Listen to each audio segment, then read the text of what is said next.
Leave the world behind നെറ്റ്ഫ്ലിക്സിൻ്റെ 2023 ഇറങ്ങിയ ഒരു horror drama സിനിമയാണ്. ഹൊറർ ഡ്രാമ എന്നതിൽ ഉപരി ഇതെനിക്ക് തോന്നുന്നു എൻഡ് ഓഫ് ദ വേൾഡ് അല്ലെങ്കിൽ സർവൈവൽ മൂവി ആ ഒരു ജോണറിലൊക്കെ ഇൻക്ലൂഡ് ചെയ്യാൻ പറ്റുന്ന സിനിമയാണ്.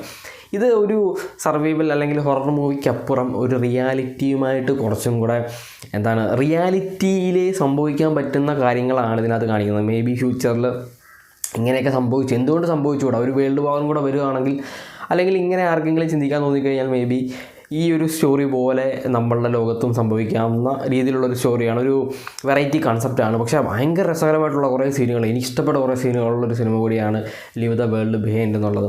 ഇതിൻ്റെ ഒരു ബേസിക് സ്റ്റോറി എന്താണെന്ന് വെച്ച് കഴിഞ്ഞാൽ, അമാൻഡ, ക്ലേ, അതേപോലെ 2 മക്കളായിട്ടുള്ള ആർച്ചി, റോസ്, ഇവർ 4 പേരും കൂടെ ഒരു വെക്കേഷന് ലോങ് ഐലൻഡിലേക്ക് പോകുന്നു. അവിടെ ഒരു വലിയൊരു ഹൗസ് റെൻ്റ് എടുത്തിട്ടുണ്ട്. ഇവരവിടെ താമസിക്കുന്നു. കുഴപ്പമില്ലാതെ പോകുന്ന ഒരു സമയത്ത് പെട്ടെന്ന് ഇവർ അതായത് ലോങ് ഐലൻഡിലേക്ക് ചെല്ലുന്നു. ഈ റോസി എന്ന് പറയുന്ന കൊച്ച് ഒരു 8-9 വയസ്സുള്ള ഒരു കൊച്ചാണ്, 9-10 വയസ്സാണ്. അപ്പം ആ കുട്ടി ഫ്രണ്ട്സ് കണ്ടുകൊണ്ടിരിക്കുകയാണ്. ഫ്രണ്ട്സിൻ്റെ ലാസ്റ്റ് ഫിനാലെ ആവാറായി. പക്ഷേ അങ്ങോട്ട് പോകുന്ന സമയത്ത് ഇൻ്റർനെറ്റ് കണക്ഷൻ പോകുന്നു. അപ്പം ഐപാഡിൽ നോക്കുമ്പോൾ കിട്ടുന്നില്ല, ഇൻ്റർനെറ്റ് കണക്ഷൻ കിട്ടുന്നതേ ഇല്ല. അപ്പം അവിടെ ചെന്ന് അതായത് പുതിയ വീട്ടിൽ ചെല്ലുന്നു, അവിടെ കിട്ടുന്നില്ല. അപ്പോൾ ഈ കുട്ടിക്ക് അത് കാണണം എന്നുള്ള ഭയങ്കര ക്യൂരിയോസിറ്റി ഉള്ള ഈ ഒരു സിനിമയിലെ വൺ ഓഫ് ദ ബെസ്റ്റ് ക്യാരക്ടറാണ് ഈ റോസി എന്ന് പറയുന്നത്. അത് ആ ഒരു ക്യാരക്ടർ അഡാപ്റ്റേഷൻ, അതായത് ആക്ട്രസ്സായിട്ട് അഭിനയിച്ചിരിക്കുന്ന കുട്ടി ഭയങ്കര യുണീക്കായിട്ട്, അതിപ്പം ഭയങ്കര എന്തൊക്കെയോ ഒരു പ്രത്യേകത ഉള്ള ഒരു അഭിനയമാണ് അതിനകത്ത് ചെയ്തിരിക്കുന്നത്. അപ്പം ഇവരവിടെ ചെല്ലുന്നു, കുഴപ്പമില്ലാതെ പോകുന്നു. ഈ അമാൻഡ ഷോപ്പിങ്ങിന് പോകുന്ന സമയത്ത് ഒരാൾ കുറേ സാധനങ്ങൾ, അതായത് കുറേ സാധനങ്ങൾ, ഇപ്പോൾ നമ്മൾ സർവൈവൽ സാധനങ്ങളുണ്ടല്ലോ, ബേസിക്കായിട്ടുള്ള ഗ്രോസറീസൊക്കെ വാങ്ങിച്ചുകൊണ്ട് പോകുന്നു. കാര്യമാക്കുന്നില്ല, ഇവർ തിരിച്ചു പോകുന്നു. അതിനുശേഷം ഇവർ ബീച്ചിൽ പോകുന്ന സമയത്താണ് ഈ പ്രശ്നങ്ങളെല്ലാം തുടങ്ങുന്നത്. ബീച്ചിൽ പോകുമ്പം ഒരു വലിയ ഓയിൽ ടാങ്കർ കൺട്രോൾ ഇല്ലാതെ ബീച്ചിലേക്ക് കയറി വരുന്നു. ഇവർ വിചാരിച്ച് എന്തോ വേറെ സിഗ്നൽ നാവിഗേഷൻ ഇഷ്യൂ എല്ലാം ആണെന്ന് പറഞ്ഞ് തിരിച്ചു പോകുന്നു. അങ്ങനെ രാത്രിയാവുന്ന സമയത്ത് എന്താണെന്ന് വെച്ച് കഴിഞ്ഞാൽ, ഈ വീടിൻ്റെ ഓണറായിട്ടുള്ള ജോർജും അതേപോലെ തന്നെ റൂത്തും അവിടേക്ക് വരുന്നു. ഇവർ ബ്ലാക്കാണ്, മറ്റൊരു വൈറ്റാണ്. അപ്പം ബ്ലാക്ക് ആൻഡ് വൈറ്റ് ആ ഒരു പ്രശ്നമുണ്ട്. അപ്പം അതും നമ്മൾ അറിയാത്തൊരു വീട്ടിൽ നിൽക്കുന്നു. അപ്പോൾ 2 പേര് വരുന്നു. അപ്പം ഇൻട്രൂഡേഴ്സ് ആണെന്നുള്ളൊരു നമുക്ക് ഒരിക്കലും ട്രസ്റ്റ് ചെയ്യില്ലല്ലോ. അങ്ങനെ അവർ വന്നിട്ട് പറയുന്നു സിറ്റിയിൽ ബ്ലാക്ക് ഔട്ടായി, അപ്പോൾ അതുകൊണ്ട് അവർ വേറെ എങ്ങും പോകാൻ ഇല്ലാത്തതുകൊണ്ട് അവർ തിരിച്ചു വരുന്നു. ഇയാളുടെ ഭാര്യ വേറെ എവിടെ യാത്രയിലാണെന്നൊക്കെ പറയുന്നു.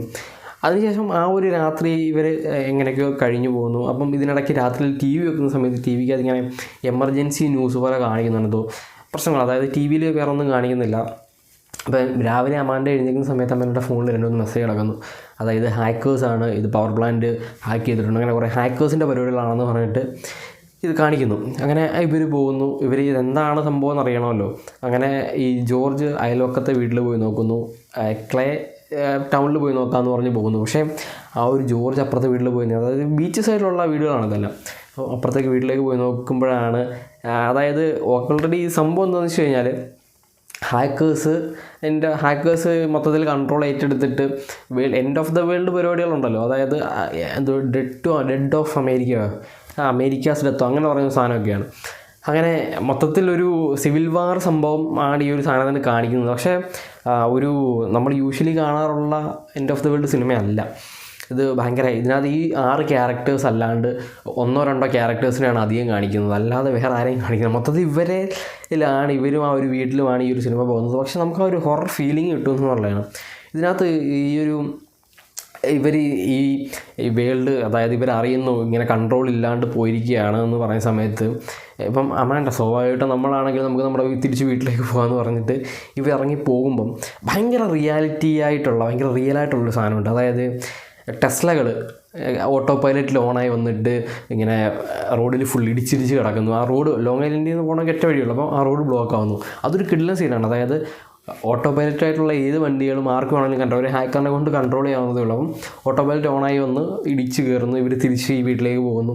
അങ്ങനെ ഇവർ മൊത്തത്തിൽ എന്താണ് പ്രശ്നങ്ങളെന്ന് അറിയാനായിട്ടുള്ള ശ്രമങ്ങളൊക്കെ നടത്തുന്നതും അവസാനം എന്താണെന്ന് ചോദിച്ചു കഴിഞ്ഞാൽ, ഇവർ മനസ്സിലാക്കുന്നു ഇത് സിവിൽ വാറാണ്, ഈ രക്ഷയില്ല എന്നുള്ള കാര്യങ്ങളൊക്കെ. ഇങ്ങനെ ഓരോരുത്തരുടെയും പേഴ്സ്പെക്റ്റീവിൽ നിർത്തുന്നു. ഈ അമാൻഡയും റൂത്തും കൂടെ ചെന്ന് നിൽക്കുമ്പം അവിടെ ന്യൂയോർക്കിൽ ബോംബ് വീഴുന്നത് കാണുന്നു. ഇതിൽ ഏറ്റവും കിടിലം എന്താണെന്ന് വെച്ച് കഴിഞ്ഞാൽ, റോസിൻ്റെ ഒരു പെർസ്പെക്റ്റീവ് കാണിക്കുന്നതാണ്. അത് കിടിലം പെർസ്പെക്റ്റീവ് എന്ന് വെച്ച് കഴിഞ്ഞാൽ, ഈ സിനിമ തീരുന്നത് റോസിൻ്റെ പെർസ്പെക്റ്റീവ് കാണിച്ചു നിർത്തുന്നിടത്താണ്. അത് ഒരു രക്ഷയില്ലാതെ കാണിച്ചിട്ടുണ്ട്. കുട്ടി എന്താണോ ആഗ്രഹിച്ചുകൊണ്ടിരുന്നത് ആ ഒരു സാധനം കുട്ടിക്ക് കിട്ടുന്നു. ആ ഒരു സമയത്ത് അവളുടെ ആ ഒരു ഡ്രീം അവിടെ അച്ചീവ് ചെയ്യുന്നിടത്ത് സിനിമ തീരുന്നു. വേറെ ഒന്നും ചെയ്യാനല്ല ഇനി. വേൾഡ് മൊത്തത്തിൽ കൊളാപ്സായി പോകുന്നു എന്നൊരവസ്ഥയിൽ വരുമ്പം ഓരോരുത്തരുടെ പെർസ്പെക്റ്റീവ് കാണിക്കുന്നുള്ളൂ. അങ്ങനെ ചെന്ന് നിൽക്കുന്ന ഒരു അടിപൊളി പ്രസൻറ്റേഷനാണ് ഈ ഒരു സിനിമ.